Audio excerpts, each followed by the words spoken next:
தெய்வத்தின் குரல் முதல் பாகம் அத்வைத்தம். அதுவேதான் இது. ஒரு கோயிலுக்கு யானை வாகனம் செய்தான் ஒரு மரத்தச்சன். அதை பரீட்சிப்பதற்காக இன்னொரு தச்சன் போனான். அவனோடு அவனுடைய குழந்தையும் போயிற்று. மர யானையை பார்த்ததும் குழந்தை பயந்து மர யானையை பரீட்சிப்பதற்காக அதன் அப்பாவான தச்சன் நெருங்கிய போது குழந்தை, அப்பா, யானை கிட்ட போகாதே, அது முட்டும் என்று கத்தியது.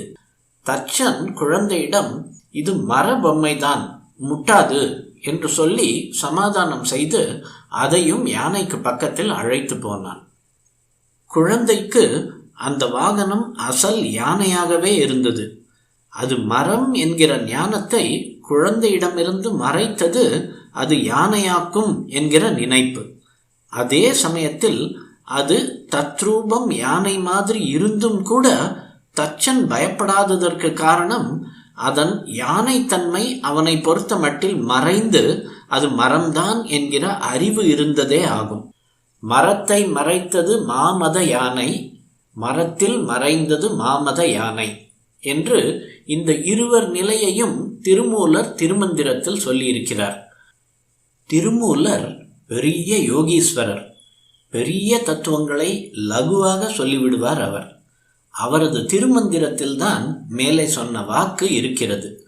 திருமூலர் எதற்கு இந்த கதையை சொன்னார்? செய்யுளின் அடுத்த 2 அடிகளை பார்த்தால் அது புரியும். பரத்தை மறைத்தது பார் முதல் பூதம், பரத்தில் மறைந்தது பார் முதல் பூதம். யானை வேறு மரம் வேறு இல்லை என்பது போல் பரமாத்மா வேறு உலகம் வேறு இல்லை என்று இப்படி திருஷ்டாந்தம் காட்டி விளக்குகிறார் திருமூலர். பரமாத்மா என்கிற மரத்தினாலேயே ஆனதுதான் இந்த பார் முதலிய பிரபஞ்சம் என்கிற பொம்மை. குழந்தைக்கு பொம்மையில் மரம் தெரியாதது போல் நமக்கு உலகத்தில் பரம் தெரிவதில்லை. நம் பார்வையில் பார் முதலான பஞ்சபூதங்கள் பரத்தை மறைத்துவிட்டன. ஞானிகளுக்கோ எல்லாம் பிரம்மமயமாகவே தெரிகிறது. அவர்கள் விஷயத்தில் பார் முதற் பூதங்கள் பரத்தில் மறைந்து போய் விடுகின்றன. அது சரி, இந்த கதையெல்லாம் என்னத்துக்கு என்று கேட்கலாம். நமக்கு வேண்டியது லோகத்தில் வசதியான வாழ்க்கை. அதற்கு தேவை பணம், காசுதான். பரத்தை பற்றியும் பாறை பற்றியும் நமக்கென்ன கவலை என்று கேட்கலாம். சரி, எல்லோரும் பணக்காரராகி விடுவதாகவே வைத்துக்கொள்வோம். நிம்மதியாக சாந்தமாக நிர்பயமாக இருக்க அது உதவுமா? பணக்காரர்கள் நிறைந்த தேசங்களை பாருங்கள். அங்கே எத்தனை சச்சரவு, நிம்மதியின்மை.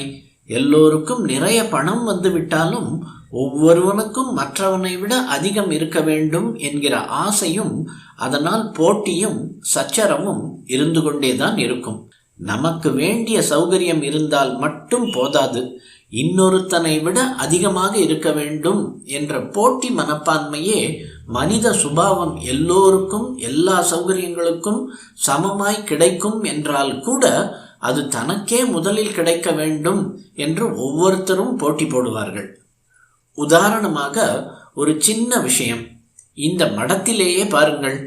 நான் அத்தனை பேருக்கும் தீர்த்தம் தந்துவிட்டுத்தான் உள்ளே போவேன் என்று எல்லோருக்கும் தெரியும். இருந்தாலும் அமைதியாக வரிசையாக நமக்கு கிடைக்கிற போது கிடைக்கட்டும் என்று இருக்க முடிகிறதா?